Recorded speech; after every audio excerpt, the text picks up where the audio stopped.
कितना भी पैसा आपके पास हो, आपके पास हीरे जवाहरातों का भंडारा हो तो क्या हीरे की दाल बनाओगे कि सोने के पकोड़े बनाओगे? क्या करोगे? जमीन में गाड़ोगे या तिजोरी में भर के रख दोगे? खाओगे तो वही दाल रोटी। हम लोगों को गरीब से गरीब कुटिया से लेकर के करोड़ों के बीच में जाते हैं, बड़े बड़े धनवान श्रीमानों के घरों में जाते हैं, चांदी सोने के पात्रों में परोस करके खिलाते हैं। और जब उनसे कहा जाए बाबूजी आप भी पाइए साथ में, बोले क्षमा करें महाराज, हमको तो दाल का पानी बताया है। हम लोग कहाँ खा पाते हैं? बस खाते हो गए। आप खाते हैं तो देख करके खुश हो जाते हैं, हम लोगों के भाग्य में नहीं। अब बोलो, अरबपति हैं, दूसरों को चांदी सोने के बर्तनों में पवा रहे हैं, पर खुद के लिए दाल का पानी, रोटी नहीं खा पाते। रोटी की पापड़ी ऊपर से निकाल करके थोड़ा डुबा डुबा करके, वो भी रूखी, घी नहीं लगा पा रहे। वो संपदा किस काम की है? भोज्यम च भोजनम शक्ति ही, दोनों एक साथ नहीं होती।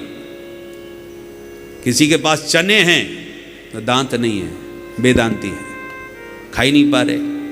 किसी के पास दांत खूब हैं पर चने ही नहीं है, खाएं क्या?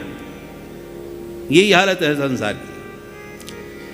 इसलिए जिसके पास बहुत कुछ है, फिर भी यदि उसकी कामनाओं की पूर्ति नहीं हो रही, फिर भी उसके भीतर तृष्णा भरी पड़ी है, तो कोवा दरिद्रो हे विशाल तृष्णा।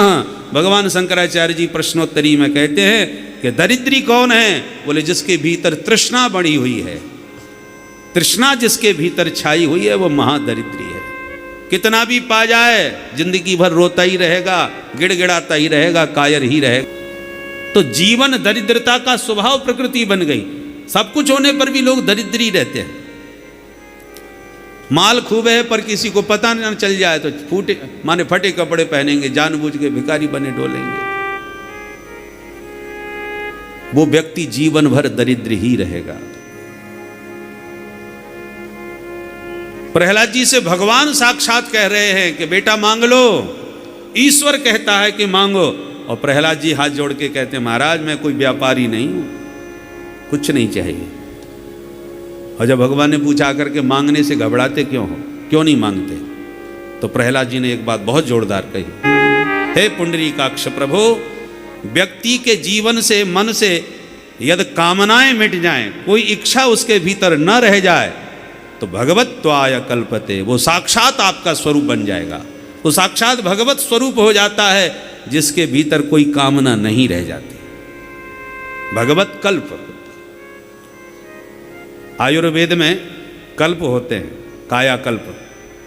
इतने दिन इतना मात्रा में ऐसे इस पदार्थ का सेवन करो, ऐसे रहो, कायाकल्प हो जाएगी, माने बुढ़े से जवान हो जाओगे दोबारा। तो जैसे कायाकल्प करते हैं ना आयुर्वेद में, ऐसी प्रहलाद जी ने भगवत कल्प बतलाया है। भगवान बनना चाहते हो, भगवान की तरह एकदम आनंद में सच्चिदानंद बन करके मस्त रहना चाहते हो, तो कैसे कब रह पाओगे? कैसे रह पाओगे? क्या करना पड़ेगा? विमुंचति यदा कामान मानवो मनसस्थितान। मानव मन में स्थित अपनी सारी कामनाओं के कांटे निकाल दे, कोई इच्छा मन में न रह जाए। हमारी कोई इच्छा नहीं। बड़े से बड़े सम्राट आकर के हाथ जोड़ के कहें कि महाराज जी कुछ हमें सेवा बताइए, और आप हृदय से ईमानदारी से कह सकोगे हमें कुछ नहीं चाहिए, तो समझ लो दुनिया में आपसे बड़ा कोई धनवान नहीं। वाणी से भले ही ऊपर से कोई कह दे हमें कुछ नहीं चाहिए, भगवान ने बहुत कुछ दिया है, पर मन में तो कहीं ना कहीं रहता है कि अच्छा, जब बड़े बड़े नोट खरे खरे दिखाने लगते हैं तो फिर मन डगमगाने लगता है। आज महाराज जी ने हम सभी लोगों को बहुत ही उत्तम एवं शिक्षाप्रद कथा सुनाई है। आशा करता हूँ यह शिक्षाप्रद उत्तम कथा आप लोगों को अवश्य पसंद आई होगी, और हम सभी लोग इस कथा से कुछ ना कुछ शिक्षा ग्रहण करके अपने जीवन को सुखी एवं सामर्थ्य बनाने का प्रयास करेंगे। मित्रों, अगर यह वीडियो आप लोगों को पसंद आया हो तो इस वीडियो को लाइक करें और अधिक से अधिक लोगों को शेयर भी करें, जिससे कि और भी लोग इस कथा से कुछ ना कुछ शिक्षा ग्रहण करके अपने जीवन को सुखी बना सकें।